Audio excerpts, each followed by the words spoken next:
Doctor Sunil Karpe जी के सानिध्य में साईं बाबा की महिमा को आत्मसात कर आध्यात्मिक जीवन जीने की कला सीखें। देखिए साई वाणी आस्था भजन पर प्रतिदिन प्रातः 7:20 बजे, आस्था पर प्रत्येक रविवार प्रातः 8:20 बजे। संपर्क सूत्र 9604050607।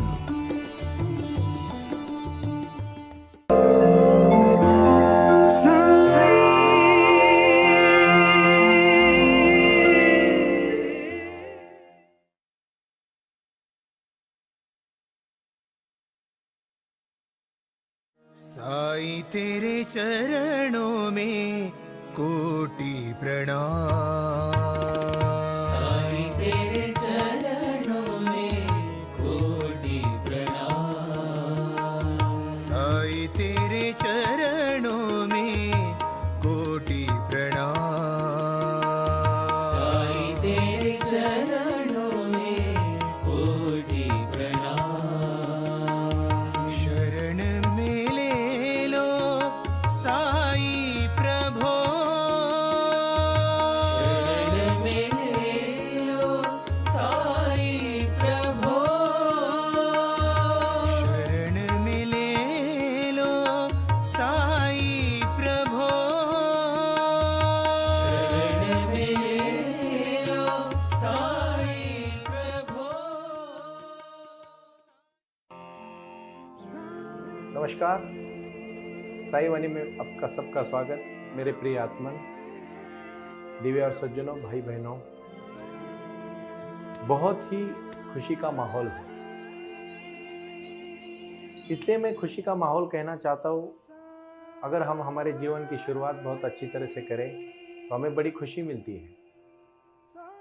और हमारी शुरुआत well begun is half done कहा जाता है। हमने बहुत अच्छी तरह से शुरुआत की है और हमने नया कार्य और प्रारंभ शुरू किया है। बहुत सारे लोग कहते हैं कि हमारा मेडिटेशन होने लगा है। मैं तो पहले ही कह चुका हूँ कि जब तक आपको पूरी तरह से वो अंदर से बदलाव नहीं दिखेगा तब तक आप नहीं बदल सकते। और अंदर से बदलाव दिखना मतलब अपने अंदर के बदलाव में आना, अपने अंदर की आवाज़ को दूसरों के आवाज़ की तरफ जोड़ना। मैंने भी मेरे जीवन में बहुत दुख देखा, बहुत ही समस्या को मैंने भी सामना किया।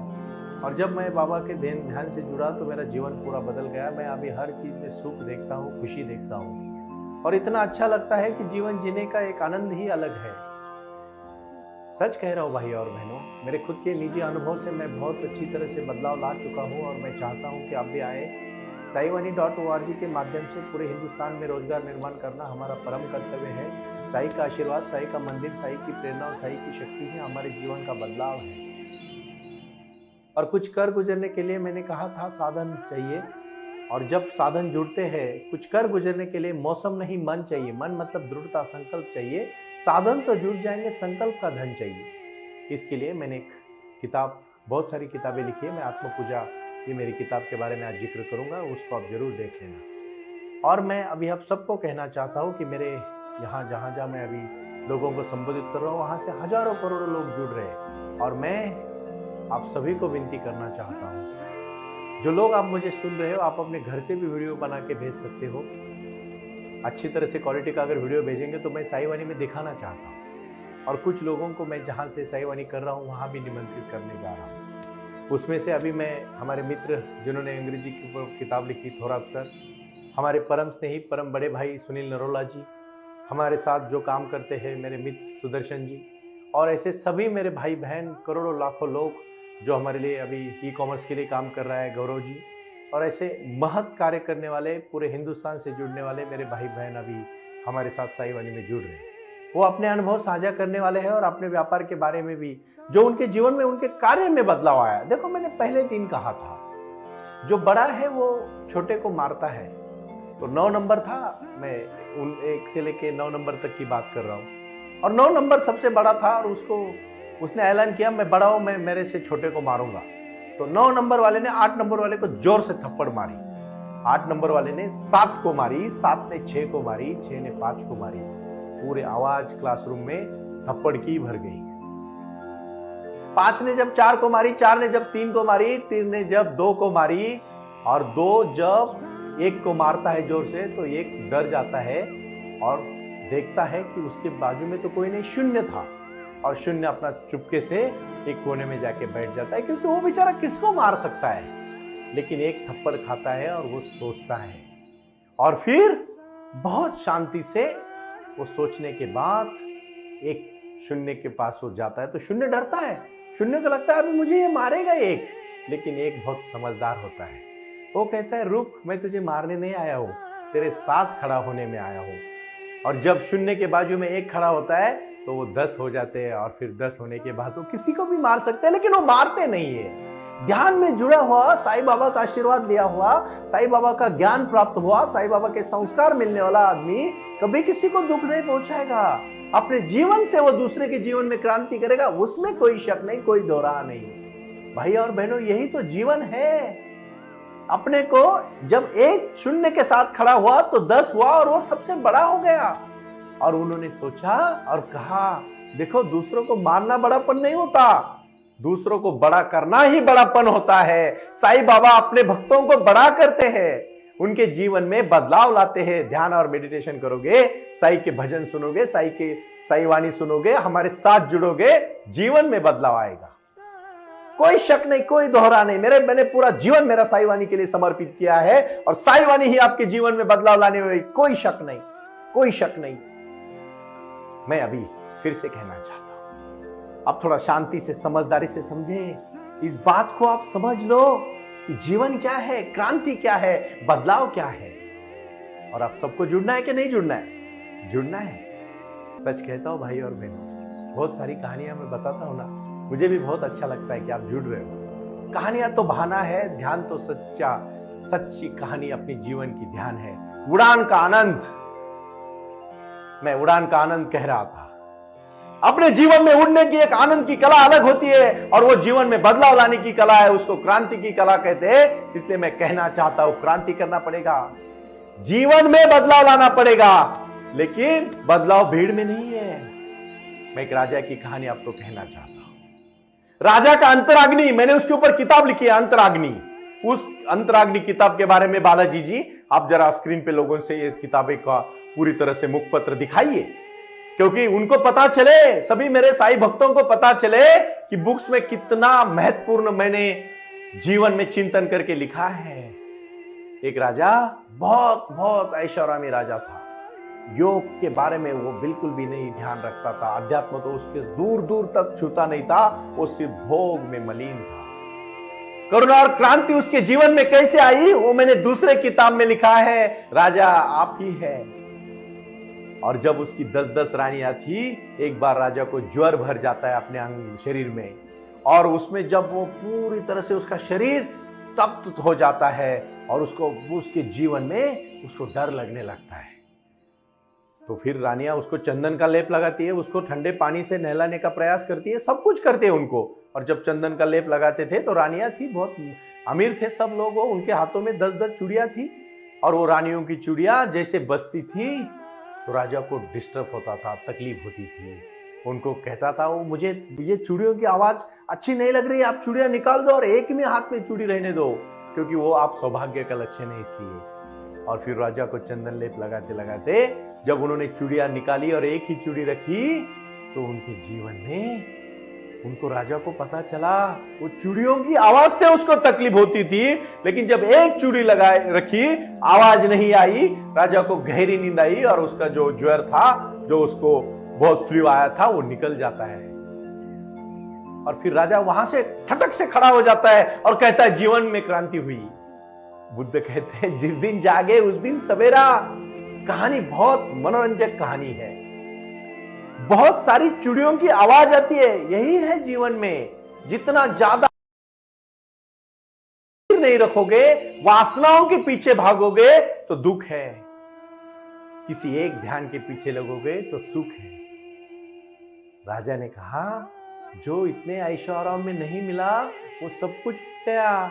राजा बहकाने जैसे बातें करने लगा तो रानियों को भी कंफ्यूजन हुआ कि शायद ये जो ज्वर भरा है शरीर में, जो फ्लू है, उसके कारण ही हुआ होगा। तो वो और डर जाती है कि राजा कहां निकला। राजा बोलता है ज्वर तो भाग गया, मैं अभी ठीक हो चुका हूं और मुझे मेरा जीवन पता चला। कि मुझे अभी ध्यान पे ही ध्यान देना है, मेरे जीवन में बदलाव हुआ है। आप कहोगे क्या छुरियों का आवाज और ध्यान का संबंध है? ज्ञान कभी भी प्राप्त हो सकता है। आप ये मत सोचो आप दरवाजा सूरज उगता है भाई और बहनों, हम दरवाजा बंद करके बैठते हैं और कहते हैं सूरज ही उगा नहीं। कभी कभी हमें यह भी घमंड हो जाता है। एक बूढ़ी औरत थी, उसके पास एक मुर्गा था और इत्तेफाक की बात है कि सुबह मुर्गे का आवाज होना, बाग देना और सूरज का उगना एक ही टाइम पे होता था। औरत आकड़ गई, उसको लगा मेरा मुर्गा है, मेरा मुर्गा जब बाग देता है तभी तो सूरज उगता है। वो बोलती है, अभी वो गांव वालों से झगड़ा करने लगती है तो गांव वाले हंसते हैं। हमारा भी ऐसे होता है ना, हमारी वजह से सब कुछ है। अरे हमारी वजह से कुछ नहीं है, हम रहे ना रहे दुनिया चलने वाली है, याद रखो। आपके मूर्खों, याद है आपको? इसलिए घमंड मत करो। दूसरा महत्वपूर्ण संस्कार में घमंड नहीं करना चाहिए, चाहे किसी के भी साथ क्यों ना हो। नम्रता के साथ जीवन जियो भाई और बहनों, अपने जीवन में क्रांति करोगे। और जब वो मुर्गी मुर्गा को लेके जब बूढ़ी औरत दूसरे गांव में चली जाती है और वहां भी वो बोलती है कि जब मैं दूसरे गांव में मुर्गा को लेके जाऊंगी तो इस गांव में सूरज उगेगा ही नहीं। और जब वो दूसरी गांव में चली जाती है और वो मन के मन में कहती है, आज वो लोग तो रोए होंगे क्योंकि मेरा मुर्गा उधर है नहीं, मैं तो इस गांव में आई। अब इस गांव में मुर्गे ने भाग दिया, यहां के लोग उठ गए। फिर भी वही भी वो घमंड में रह रही है। हमारे जीवन में बच्चा, बूढ़ा, उसके बीच में जवानी, सब कुछ भगवान देते हैं, लेकिन हम वो मुर्गे की तरह भागते कि हम है तो सब है। अरे आप कुछ नहीं है। मैं आपको विश्वास देना चाहता हूं। आज की साईवानी मन के जाल के ऊपर मैं कहने वाला हूं। अभी आपको बैठना है मेरे साथ और साईवानी को प्रारंभ करना है। घमंड नहीं करना है, एक पे ही ध्यान देना है और जीवन में क्रांति करना है। 1 और 0 जब 1 हो गए तो वो 10 हो गए, 1 नहीं रहे। एक बूंद होता है, लेकिन जब समंदर में गिरता है तो बूंद नहीं रहता, वो समंदर हो जाता है। मन के जाल के बुक्स के बारे में भी आप जरूर पढ़ना। ये बुक्स बहुत ही महत्वपूर्ण किताब है ये, आप जरूर उसको पढ़ना। अब आप जुड़े मेरे साथ, हाथ जोड़े और ओम का उच्चार मेरे साथ 3 बार करें।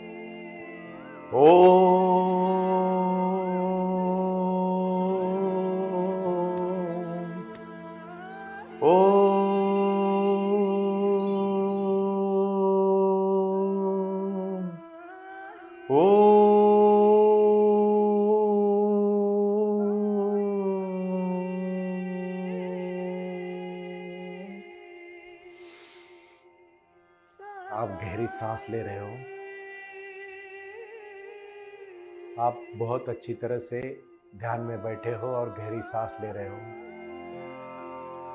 मूलाधार चक्र से लेके सहस्त्रधार तक आप अभी आंख बंद कर रहे हो आपकी, और आप एकदम शांति से आपके सांस पे ध्यान दे रहे हो। योग का महत्व, ये किताब तो मैंने लिखी है, आप इसको पढ़ना है और योग के सभी आसनों को करना है। मैं आपको सभी आसनों का प्रात्यक्षिक भी करके दिखाऊंगा, क्योंकि योगासन ही हमारे जीवन का नेक्स्ट स्टेप है। पहले ध्यान आप फिर से समझो। मैं मेडिटेशन इसलिए करवाना चाहता हूँ कि आपके जीवन में आपकी क्रांति बदले, और एक बार जीवन में आपकी क्रांति बदल गई, आपका पूरा शरीर, आपका मन हल्का हो जाएगा। और शरीर को मजबूत रखने के लिए मन के लिए प्राणायाम और शरीर के लिए योगासन। अभी आज आप प्राणायाम का बहुत महत्वपूर्ण भाग करने वाले हो। पूरी तरह से आप शांति से सुन लेना। एकदम आंख बंद करके आप शांति से बैठे, और इस मुद्रा को बैठते समय आप चेहरे पे बिल्कुल प्रसन्नता रखें और पूरी तरह से आप सिर्फ और सिर्फ मेरी आवाज़ सुन रहे हो। बाकी घर में पूरी शांतता होनी चाहिए। जहाँ से आप देख रहे हो वहाँ पूरी शांतता होनी चाहिए। साइलेंस बहुत महत्वपूर्ण है, क्योंकि मौन की ताकत और साइलेंस की ताकत आपने देखी है। और आप गहरी सांस ले रहे हो और आराम से सिर्फ सांस पे ध्यान दे रहे हो, बाकी आप कुछ भी नहीं देख रहे हो। पूरी तरह से हो सके तो आप अपना लाइट बंद करें और टीवी की आवाज़ भी थोड़ी कम करें, और सिर्फ सांस पे ध्यान दे रहे हो। और सांस पे ध्यान देते समय मैंने ऊर्जा के बारे में कहा था कि आपकी पूरी ऊर्जा जुड़ जाए। आज आपकी मन की शक्ति जुड़नी चाहिए। आप जो बनना चाहते हो मन में लाओ, सकारात्मक विचारों के साथ जुड़ो और सिर्फ गहरी सांस ले लो। बस कोई नहीं आपके आजू बाजू में, सिर्फ आप बैठे हो और आप सिर्फ सांस पे ध्यान दे रहे हो। सिर्फ आपकी सांसों की आवाज़ भी आपको धीमी सी आवाज़ आ रही है, और उसको हम साईं बाबा की जो चेहरा है, मूर्ति है, अपने सामने ला रहे हैं और बाबा आपको आशीर्वाद दे रहे हैं। सब महसूस करो। मेरी आवाज़ आप सुन रहे हो और बाकी कुछ भी नहीं सुन रहे हो, सिर्फ साईं बाबा की आपकी आशीर्वाद देने की क्रिया भी हो रही है और बाबा आपको आशीर्वाद दे रहे हैं। सभी आपके समस्याओं को बाबा दूर कर रहे हैं और इसी को हम साई ध्यान से जुड़ा रहे हैं। पहले मन की क्रांति, उसके बाद शरीर की क्रांति और उसके बाद अपने कार्य की क्रांति। गहरी ध्यान विधि जो बुद्धा का जीवन है। गौतम बुद्धा की कोई भी प्रतिमा आप देखो कितनी शांत बैठी रहती है। महावीर की प्रतिमा देखो, कोई भी बड़े संत को देखो, उनके चेहरे पे प्रसन्नता होती है, क्योंकि प्रसन्नता ही जीवन है। चेहरे में बहुत बड़ा जीवन हास्य होना चाहिए, सकारात्मक सोच और सिर्फ पॉजिटिव थिंकिंग। बिल्कुल भी निगेटिव थिंकिंग मत रखो और वही लोगों को साथ रखो जो लोग आपके साथ पॉजिटिवली बात करते हैं। निगेटिव बात करने वाले लोगों से हमेशा दूर रहना भाई और बहन। मेरे जीवन में मैंने ऐसी एक छोटी सी कहानी मैं बताना चाहूँगा कि एक बंदा हर दिन एक पेड़ के सामने जाके सकारात्मक और अच्छी श्लोक बोलता था। वो पेड़ बहुत भर गया। और एक बंदा सिर्फ एक पेड़ पे जाके निगेटिव चीज़ें बोलता था, उसका पेड़ हमेशा मुरझा गया। पेड़ भी समझ सकता है क्योंकि बहुत शक्ति है पॉजिटिव एनर्जीज में। 3 जुलाई 2023 से गुरु पूर्णिमा से जब साई ध्यान साई क्रिया शुरू हुई, प्रारंभ करो और जारी रखो, ये मेरा गुरु मंत्र मैंने पहले ही दिया है। और साई वाणी का ये जो है 20 से पेड़, इस बुक को तो आप जरूर पढ़ना। मैं बालाजी को कहूँगा कि आपको स्क्रीन पे दिखाए 20 से पेड़। ये इस बात को आप क्यों समझ रहे हो? क्योंकि ये बहुत ही महत्वपूर्ण चीज़ है। इस सब कार्य में आज मैं यहाँ तक पहुँच गया हूँ। लगभग 60 तक हमारे साई वाणी के एपिसोड पहुँच चुके हैं और मेरे लिए मेरे परम मित्र सुदर्शन जी और बालाजी जी ने बहुत सहयोग दिया और इन लोगों की वजह से तो मैं आपके साथ इतनी तरह से जुड़ चुका हूँ। आज ध्यान में मैं उनको भी धन्यवाद देना चाहता हूँ। आप भी अपने जीवन में जिन्होंने आज तक आपको सहयोग दिया, सबको धन्यवाद देने का आपका काम करो। और एक महत्वपूर्ण बात है, जो दुख है मन में आपके, आराम से उस दुख को भिड़ो, रो लो। अगर रोना आ रहा है तो रो लो, अगर हंसना आ रहा है तो हंसो। जो करना है दिल खोल के आज करो। देखो, एक बार करने से आपको हल्का लगेगा। आज का ध्यान ही है साई ध्यान का बहुत महत्वपूर्ण चौथा भाग में बताने जा रहा हूँ। जो मन में छुपा है, जो मन में दबा है, क्योंकि मैं कौन हूँ इस किताब में मैंने यही बताया है कि आपको आपकी पहचान नहीं है। आप सिर्फ वो बोझ लेके जी रहे हो जो बोझ को लेके नहीं जीना चाहिए। आप शांति से सांस पे ध्यान दो, गहरी सांस लो और कुछ मत करो, सिर्फ आवाज, बैठो शांत, एकदम शांति महसूस करो। अपनी शांति सुख है और समाधान है। शांति से ज़्यादा कुछ भी नहीं है। आप अपने को ऐसा महसूस करो, 1 घंटा आप इस दुनिया से निकल चुके हो और वापस आ गए हो। 1 घंटा आप पूरे भारत पृथ्वी को छोड़ के अपने ध्यान में गए हो और अपने जीवन में ही समर्पित हुए हो। कोई विचार मन में नहीं होना चाहिए। सांस पे ध्यान और मन निर्विकार, यही तो है जीवन। ध्यान क्या है? मन में शून्य विचार आना मतलब ध्यान। इतना आसान नहीं है, लेकिन हो जाएगा। आप मेरे साथ जुड़ रहे हो और मैं आपके साथ हूँ भाई और बहनों। आपका बड़ा भाई doctor Sunil, advocate doctor Sunil नाना साहब करके आपके साथ हैं। मेरी पूरी टीम, मेरा पूरा साई वाणी का ये पूरा विश्व में फैला हुआ हमारे सेंटर्स पूरे आपके साथ है। मैं अभी पूना के मेरे यवत के सेंटर का ओपनिंग करने जा रहा हूँ। उसके बाद मैं स्वारगेट में पूना में दूसरा सेंटर शुरू कर रहा हूँ। पिंपले सौदागर में हमारे सुदर्शनी ने नया सेंटर शुरू किया है और मैं अभी लोनावाला में भी हमारे मित्र है देशमुख जी, उन्होंने सेंटर शुरू किया है। खेड़ में हमारे मित्र है डॉक्टर, हमारे मित्र एडवोकेट आदित्य गुरव जी, उन्होंने भी सेंटर शुरू किया है और हजारों करोड़ों मेरे मित्र जुड़ रहे हैं। अपने मालिक बनना है अभी, किसी दूसरे का नहीं। अपने मन का मालिक बनो जो आपके साथ जाने वाला है और उस मन को शक्ति दे दो। अभी लास्ट में, आखिरी में मैं कहूँगा, गहरी सांस ले लो 3 बार मेरे साथ।